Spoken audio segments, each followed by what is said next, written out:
All right, Algebra 1A kids, this is our first video lesson. Things you should know. This is also really weird for me, but make it work. And you should also know that I miss all you guys. So just in case you didn't read the Google Classroom message, I'm going to be doing odds for the notes portion, which I'm going to try and release every Monday. And then on Wednesdays, I'll make a video doing the evens for practice. So today we'll go through the notes. We'll go through the odds for notes, and then you can try the practice yourself. And then on Wednesday, you can check it, or if you want to wait until Wednesday and follow along, that's fine. As of right now, we're only going to do one section per week, which is a lot slower than normal, but I don't think I'll get too many complaints. All right, let's start. So this is actually the beginning of Chapter 5. Now, Chapter 5 has some stuff that you know and some stuff that you don't. The stuff that you know is graphing. So like number 1, when it says sketch the graph of each line, you already should be able to answer the question of what form is that in. You should be able to see that this is in y equals mx plus b, aka slope intercept form. Okay? So now, don't forget that that has two parts. It's got m, which is slope, aka rise over run. So the rise tells you how far up or down, the run tells you how far left or right. I did require all of you to watch the video of that song about 1,000 times, so you should remember this. And then b is the y-intercept. Now that's where you would start.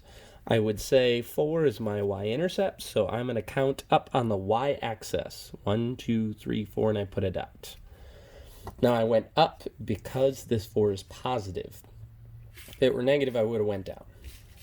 Now I'm looking at the slope. My slope is a negative 2/3. Negative 2/3. Now I'm going to come off to the side. I typically keep the negative on top, but you can put it on top or bottom. Now here's why I keep it on top. That means the bottom, you're always going to be going to the right, because that bottom number is always going to be positive. So then I just have to worry about the top number. Am I going up or am I going down? Since it's negative, if you forget, you can look at your graph. If I go up, these numbers are positive. If I go down, these numbers are negative. So this means I go down. So I would start at this y-intercept, and I'd follow this. Down 2, right 3. Down 2, right 3. Now you could stop right there if you wanted, or you could keep going. I could go down 2, right 3 again. I could even work my way backwards. Instead of going down, I could go up. Instead of going right, I could go left. Notice all 4 of those points I just plotted are in a line. Yes, it is okay to be jealous that I've got this awesome popsicle stick to keep my lines straight as ever. None of you are here to laugh at my lame jokes, so if I laugh at them myself, forgive me. And there's your line. All right, so now I want to slide down to it. Oh, really quick. If you look over at number 2, I know this is not notes, this is your practice, but notice that this is in standard form, meaning just like in the video, you have to transfer it into y equals form before you graph. Okay, so now we slide down to number 3, and this should look a little weird. First, I'm going to read instructions like you always should. It says solve each system. What the poop is a system? Now, if I were to write this out in full, it would say system of equations. It basically just means 2 different equations. I'm trying to find one point, an x and a y, that will satisfy both of these equations. Now, there is an infinite amount of points that would satisfy this equation. There's an infinite amount of points that would satisfy this equation, but there is only one. Let me repeat, one that would satisfy both. Now, there's a lot of different ways to get that 1 point, but today we're going to do this by graphing. So, it is no more complicated than it sounds. We're just going to start by graphing these. Okay, so I'm going to graph the top one. Start at y-intercept of negative 2. Since this is negative, I go down. Then I follow a slope of 3. Well, shoot, there's no bottom number. don't forget, if your slope is not a fraction, you can always make it a fraction by putting a 1 on the bottom. So I'm going to follow that slope. I'm going to start here, and I'm going to go up 3 to the right 1. Up 3, right 1. Or I could have worked backwards, gone down 3, left 1. Notice all 4 of those points. Perfectly straight line, which I will connect with my popsicle stick. I should name this popsicle stick. Okay, beautiful. Now, I'm going to graph my second equation. So I finished this one graphed. I'm going to graph the second equation. It starts at 3. So I go up 1, 2, 3, and I put a dot. Okay, notice it is not on the first line, and that's okay. These are all the points that satisfy the top equation. I'm making a new line that would be all the points that satisfy the bottom equation. Now this slope is already a fraction, 1 over 2, meaning go up 1, right 2, up 1, right 2. Or I could work backwards, down 1, left 2, down 1, left 2. Again, graphing is something we should already know how to do. I connect them. Now, remember how I said we were looking for one single point? Well, there is only one place that satisfies both of these equations, and it is where they touch. So that right there is the answer. Except for we don't just write answer. We actually have to write that point, which is the point 2, 4. Done. Now, I could double check myself. I could take 2, 4 and plug it in to both of these equations. So for instance, the top one, 4 is the y, 2 is the x. I'm going to plug it into this y equals, 3x minus 2 before I got crazy and crossed it off. So y equals 3x minus 2. Instead of y, I plugged in 4. Instead of x, I plugged in 2. So this says 4 equals 6 minus 2, which is correct. Now I check the bottom equation. Y equals 1/2 x plus 3. So y equals 1/2 x plus 3. Instead of y, I put 4. Instead of x, I put 2, because that's what the point tells me. 4 equals 1 plus 3. Heck yeah! Done. So that means this is the single point that satisfies both of these equations. And I'm done. So, in short, graph both lines, see where they touch. All right, let's look at number 5. I'm going to start on the top one right here. Still just going to graph them, see where they touch. Starts at 2. I have a slope of -4 over 1. Don't forget, you can always make it a fraction. So if my slope is -4 over 1, that tells me to go down 4, right 1. 1, 2, 3, 4, right 1. 1, 2, 3, 4, crap. I'm off my graph. That's okay. We only need 2 points to define a line, so I can connect these 2 points. And then I move on to the bottom one. -3. So that means I'm going to start down 3 on the y-axis.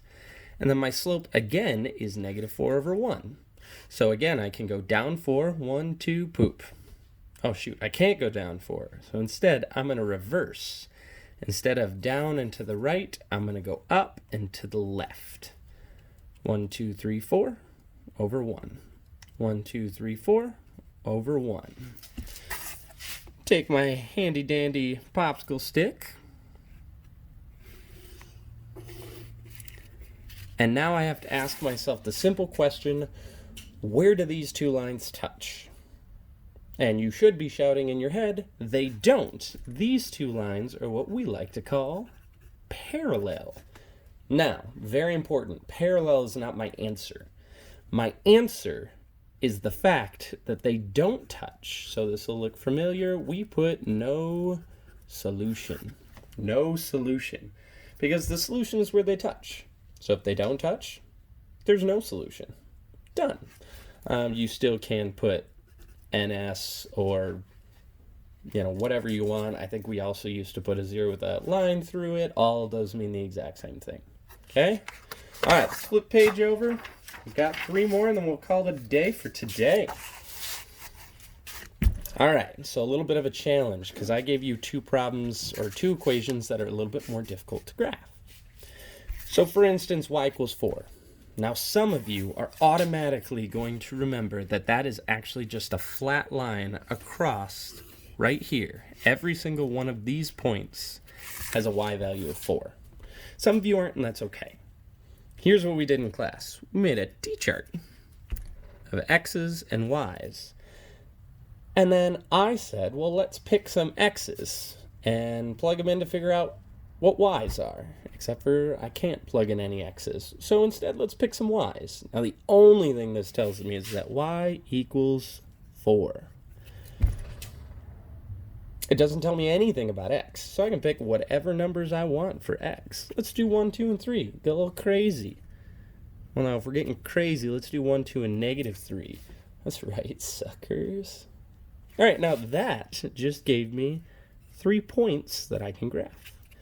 1, 4, 2, 4, negative 3, 4. And you'll notice all 3 of those points are on the line I drew. Now, if you didn't already know where the line was, you would plot those 3 points, connect them, and then be done. So, here's the tougher one. 5x minus y equals 1.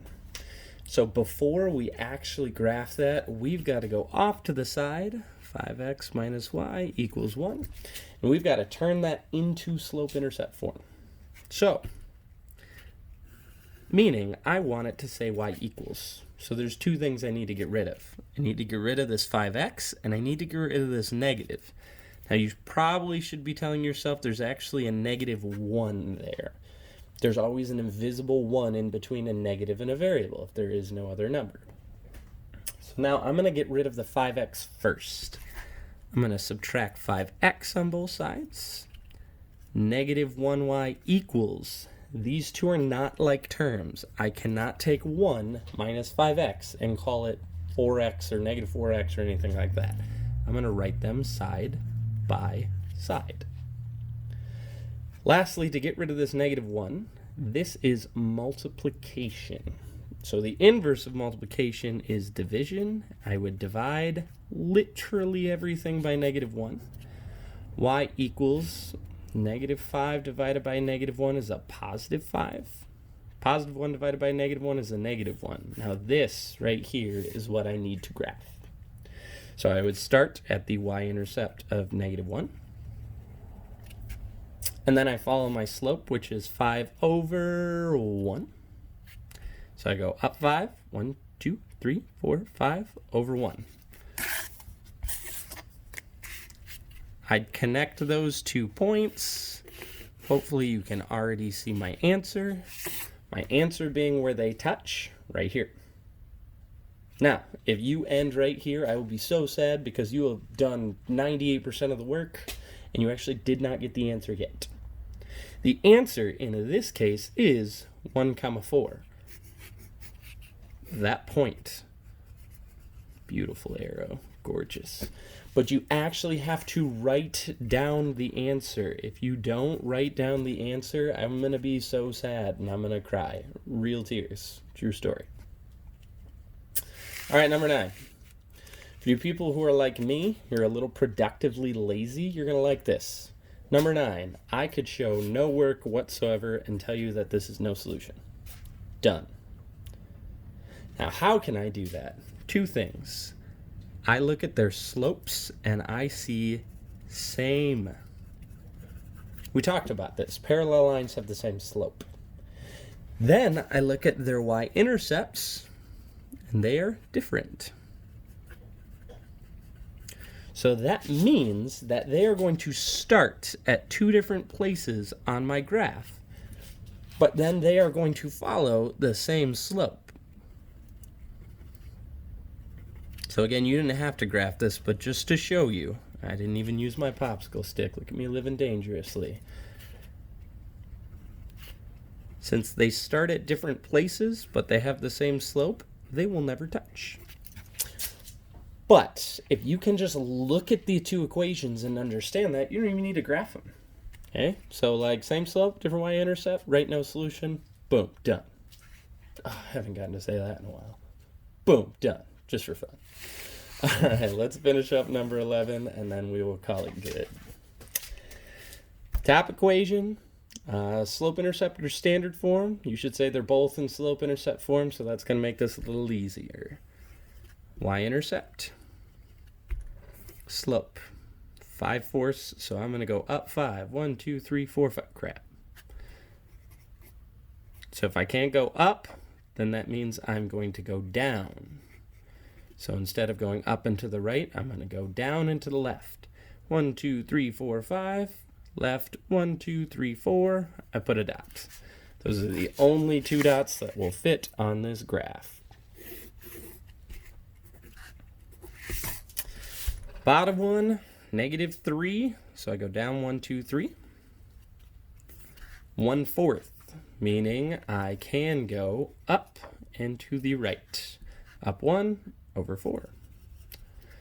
Now you could pause here and just connect them, but let's hope that you don't suck and do something like this. Now I know none of you suck and you would never do anything like that, but just in case, you could always put as many points as possible on your graph. So instead of going up and to the right, you could go down and to the left. So down 1, left 4. And it might make it more obvious of where your answer is. Your answer, where they cross, in this case being -4, -4. All right, short recap. If you are going to solve a system of equations by graphing, you're going to graph the 2 points, or excuse me, graph the 2 lines, and then see where they touch. Sometimes they'll touch once like this, sometimes they won't touch at all like this, and then you call it no solution. All right, whenever you feel like it, I want you to go over to the evens, give them a shot, and I will post a video of that on Wednesday.